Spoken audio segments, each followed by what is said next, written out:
6월 15일 아침 저희들에게 주시는 하나님 말씀은 출애굽기 11장 말씀입니다. 출애굽기 11장 1절로 10절까지 말씀 다 함께 봉독합니다. 여호와께서 모세에게 이르시기를 내가 이제 한 가지 재앙을 바로와 애굽에 내린 후에야 그가 너희를 여기서 내보내리라. 그가 너희를 내보낼 때에는 여기서 반드시 다 쫓아내리니 백성에게 말하여 사람들에게 각기 이웃들에게 은금 패물을 구하게 하라 하시더니 여호와께서 그 백성으로 애굽 사람의 은혜를 받게 하셨고 또 그 사람 모세는 애굽 땅에 있는 바로의 신하와 백성의 눈에 아주 위대하게 보였더라. 모세가 바로에게 이르되 여호와께서 이와 같이 말씀하시기를 밤중에 내가 애굽 가운데로 들어가리니 애굽 땅에 있는 모든 처음 난 것은 왕 위에 앉아 있는 바로의 장자로부터 맷돌 뒤에 있는 몸종의 장자와 모든 가축의 처음 난 것까지 죽으리니 애굽 온 땅에 전무후무한 큰 부르짖음이 있으리라. 그러나 이스라엘 자손에게는 사람에게나 짐승에게나 개 한 마리도 그 혀를 움직이지 아니하리니 여호와께서 애굽 사람과 이스라엘 사이를 구별하는 줄을 너희가 알리라 하셨나니 왕의 이 모든 신하가 내게 내려와 내게 절하며 이르기를 너와 너를 따르는 온 백성은 나가라 한 후에야 내가 나가리라 하고 심히 노하여 바로에게서 나오니라. 여호와께서 모세에게 이르시기를 바로가 너희의 말을 듣지 아니하리라.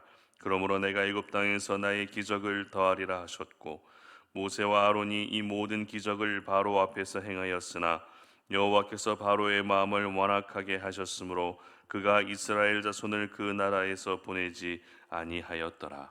아멘. 하나님은 전지전능하시다라는 제목으로 말씀 전합니다. 우리 주변을 보게 되면 다양한 지식과 또 상식, 또 정보를 가지고 있는 소위 말해 똑똑한 사람, 지식인들이 있습니다. 그리고 어떤 일이든지 맡겨만 놓으면 그 일들을 척척 해내는 사람도 있습니다. 그래서 그런 사람들을 볼 때마다 저희들은 참 부러워할 때가 종종 있는 것 같습니다. 하지만 이렇게 똑똑한 사람과 무슨 일이든지 다 해내는 사람을 향해서 이 사람은 전지전능하다라는 말은 잘 사용하지 않죠. 전지전능하다는 말의 뜻은 모든 것을 알고 있고 또 모든 것을 할 수 있다라는 그런 의미입니다. 그런데 이와 같은 전지전능의 말로만, 이 표현으로만 가능한 설명이 되는 분이 계시죠. 그분이 누구십니까? 바로 우리 하나님이신 줄 믿습니다. 다른 종교의 신을 말할 때도 전지전능이다라는 말은 잘 사용하지 않지만 유독 하나님에 대해서만큼은 전지전능이다라는 말을 참 자주 사용하는 것 같습니다. 그렇다면 왜 하나님에 대해서 이런 전지전능하다는 말을 사용하는 것일까요? 그 이유는 간단합니다. 하나님이 전지전능하시기 때문에 그렇습니다. 하나님이 전지전능하지 않으시다면 전지전능하다라는 표현은 사용할 수 없지만 하나님이 전지전능하시기 때문에 우리는 하나님을 향해 전지전능하다라고 이렇게 말하는 것입니다. 사람들이 믿건 안 믿건 성경에 기록된 수많은 이야기들을 보게 되면 흔히 볼 수 없는 기적의 사건들이 참 많이 등장합니다. 바로 이와 같은 기적을 행하시는 분이 바로 하나님이시기 때문에 우리 하나님을 향해서 전지전능하다라는 그런 말을 사용하게 되는 것 같습니다. 오늘 본문인 출애굽기 11장의 기록은 짧은 본문이지만 이 본문 안에는 여러 가지 내용들이 함께 기록되어 있는 것을 보게 되는데요. 가장 먼저 기록된 내용은 너희들이 애굽에서 나올 때 그냥 나오지 말고 애굽 사람들에게 은금 패물을 요구하라고 하시는 그런 하나님의 말씀으로 기록되어 있습니다. 하지만 여러분 생각해 보시기 바랍니다. 애굽 사람들에게 은금 패물을 요구하는 것은 말이 되지 않는 부분입니다. 사실 바로가 너희들을 이제 풀어주겠다, 이제 너희들은 애굽에서 나가라라고 허락해 주는 것만으로도 고마운 일이죠. 그런데 마치 애굽 사람들에게 맡겨 놓았던 것을 이제 돌려달라는 식으로 당당하게 은금 패물을 요구하는 것은 상식적으로 잘 이해가 되지 않습니다. 하지만 하나님은 이스라엘 백성들이 애굽 땅에서 400년간 수고한 대가를 당당하게 요구해도 된다라는 그런 의미로 오늘 이 말씀을 하셨던 것인데요. 그리고 그렇게 요구한다 할지라도 애굽 사람들이 들어줄 수밖에 없는 이유가 있었습니다. 오늘 본문 3절 보시기 바랍니다. 여호와께서 그 백성으로 애굽 사람의 은혜를 받게 하셨고 또 그 사람 모세는 애굽 땅에 있는 바로의 신하와 백성의 눈에 아주 위대하게 보였더라. 아멘. 바로 이스라엘 백성들을 애굽 사람들로부터 은혜를 받게 하셨다는 것입니다. 그리고 모세 역시 애굽 사람들의 눈에 아주 위대한 사람으로 보이도록 하셨다는 것입니다. 그렇기 때문에 은금을 요구한다 할지라도 애굽 사람들은 들어줄 수밖에 없었던 것입니다. 여러분, 이스라엘 백성들이 애굽 땅 가운데에서 어떤 존재로 살아왔습니까? 노예와 같이 살았습니다. 온갖 고된 일들만 해야 하는 종과 같은 인생을 살아왔습니다. 그런데 하나님은 그런 이스라엘 백성들이 애굽 사람들로부터 은혜를 받게 해 주셨던 것입니다. 이것은 분명 하나님이시기 때문에 가능한 일이었죠. 하나님이시기 때문에 종과 노예와 같은 사람들이라 할지라도 애굽 사람들에게 은혜를 받게 해 주셨던 것입니다. 그리고 이어지는 내용은 하나님께 들었던 마지막 재앙을 모세가 바로에게 전하는 내용으로 이루어져 있습니다. 마지막 재앙이 어떤 재앙입니까? 모든 처음 난 것, 모든 장자의 죽음입니다.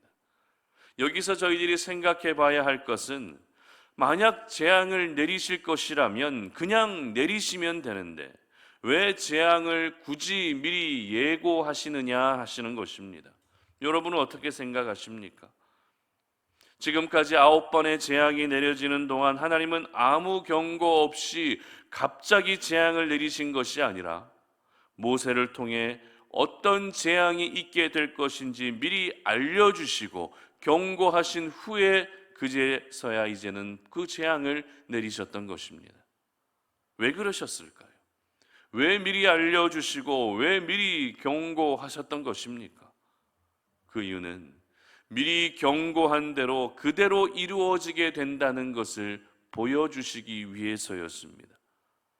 바로의 입장에서는 어떤 재앙의 경고를 들었을 때 그 재앙이 내려지기 전까지는 어떤 생각을 하게 됩니까? 정말 재앙이 찾아올까? 모세가 이야기한 대로 그 재앙이 애굽 땅 가운데 내리게 될까? 이 모든 것은 거짓말이겠지.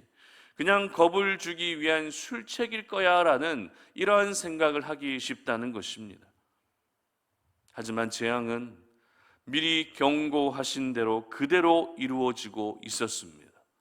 그리고 오늘 본문에서도 역시 하나님은 마지막 재앙을 미리 알려주시면서 이 재앙은 반드시 애굽 땅에 임하게 될 것을 보여주고 계셨던 것입니다. 이처럼 저희들은 하나님은 미리 말씀하신 대로 그대로 행하시는 분이심을 알게 되는 것이죠. 말씀하신 대로 그대로 행하시는 하나님, 어떤 하나님이십니까? 바로 전지전능한 하나님이라는 것입니다. 그리고 오늘 본문 9절 말씀 보시기 바랍니다. 여호와께서 모세에게 이르시기를 바로가 너희의 말을 듣지 아니하리라. 그러므로 내가 애굽 땅에서 나의 기적을 더하리라 하셨고. 아멘. 무슨 말입니까? 그럼에도 불구하고 바로는 여전히 말을 듣지 않을 것이라고 바로의 반응까지도 미리 말씀하고 계신다는 것입니다. 이처럼 오늘 출애굽기 11장에 기록된 이 세 가지 내용들은 모두 한 분을 향하고 있는데 그 한 분이란 바로 하나님이라는 것입니다. 그리고 이 하나님은 그냥 하나님이 아니라 가장 전지전능하신 분, 가장 모든 것을 잘 알고 계시고 모든 것을 행하시는 능력의 하나님이심을 압축해서 보여주고 있었던 것입니다. 사실 지금까지 9가지의 재앙을 통해서도 하나님이 얼마나 전지전능하신 분이신지 저희들은 분명히 보았습니다. 애굽 사람들이 섬기던 신의 존재까지, 그 우상의 존재까지도 한순간의 재앙의 도구로 사용하셨습니다. 일상에서 접하게 되는 하찮은 미물까지도 하나님은 재앙의 도구로 사용하셨습니다. 그러므로 출애굽기의 말씀을 단순히 이스라엘 백성들이 애굽에서 탈출하게 되고 애굽의 압제에서 벗어나게 되는 이야기로 볼 것이 아니라 그 위대한 역사를 이루고 계시는 하나님이 얼마나 능력의 하나님이신지, 얼마나 전지전능한 하나님이신지를 매 순간 기억하고 또 저희들은 묵상할 수 있어야 되는 것입니다. 그렇다면 여러분은 하나님의 이 전지전능하심을 얼마나 인정하며 살고 계십니까? 여러분이 믿고 의지하고 있는 우리 하나님이 얼마나 전지전능하신 분이신지 여러분은 얼마나 그것을 믿고 받아들이고 계십니까? 우리가 하나님을 전지전능하신 분으로 인정하게 된다면 지금 내가 겪고 있는 인생의 고통의 문제로 쉽게 무너질 수는 없습니다. 내가 가지고 있는 결핍의 문제 때문에 우리의 믿음이 흔들릴 이유가 없다는 것입니다. 왜입니까? 나는 부족하지만, 나는 연약하지만 하나님이 전지전능하시기 때문에 걱정할 이유가 없기 때문입니다.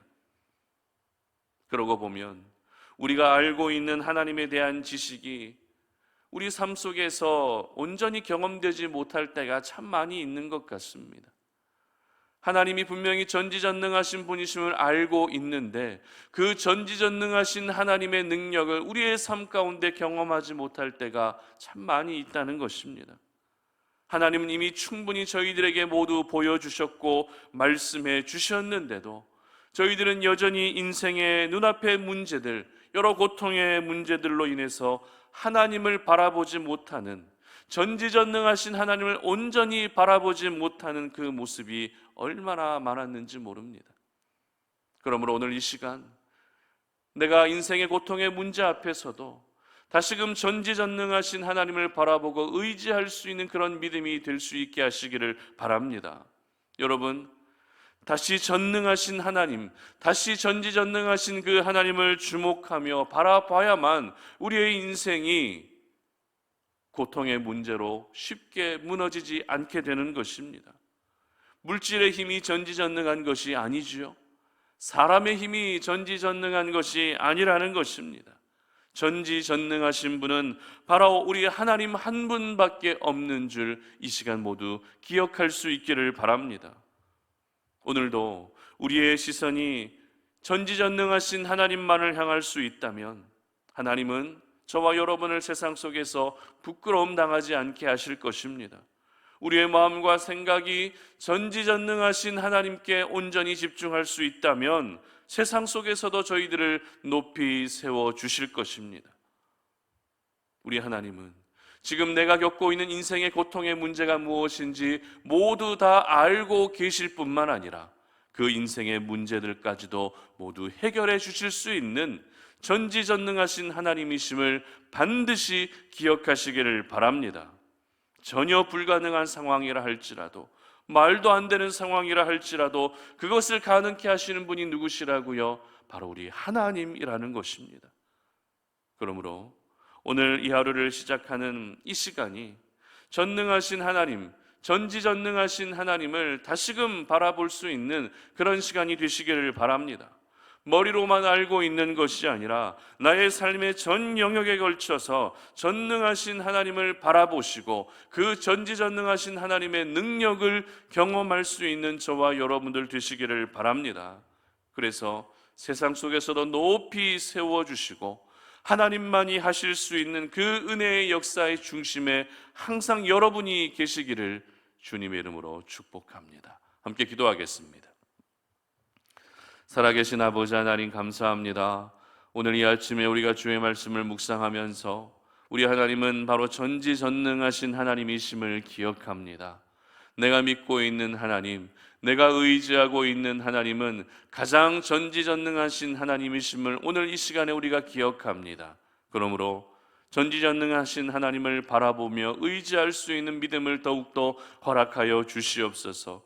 물질의 힘이 전지전능한 것이 아니라, 사람의 힘이 전지전능한 것이 아니라, 나를 구원하시고 나를 사랑하시는 하나님의 은혜와 사랑이 가장 전능하신 분이심을 보여주는 그런 증거임을 기억할 수 있는 저희들 되게 하여 주시옵소서. 그래서 오늘 하루를 살아갈 때 나는 힘이 없고 나는 부족하지만, 나는 여전히 인생의 여러 고통의 문제로 힘들어하고 있지만, 전지전능하신 하나님으로 말미암아 무너지지 아니하고 오늘도 승리할 수 있는 우리 모든 송탄오륜의 가족들이 되게 하여 주시옵소서. 감사드리며 예수님의 이름으로 기도드립니다. 아멘.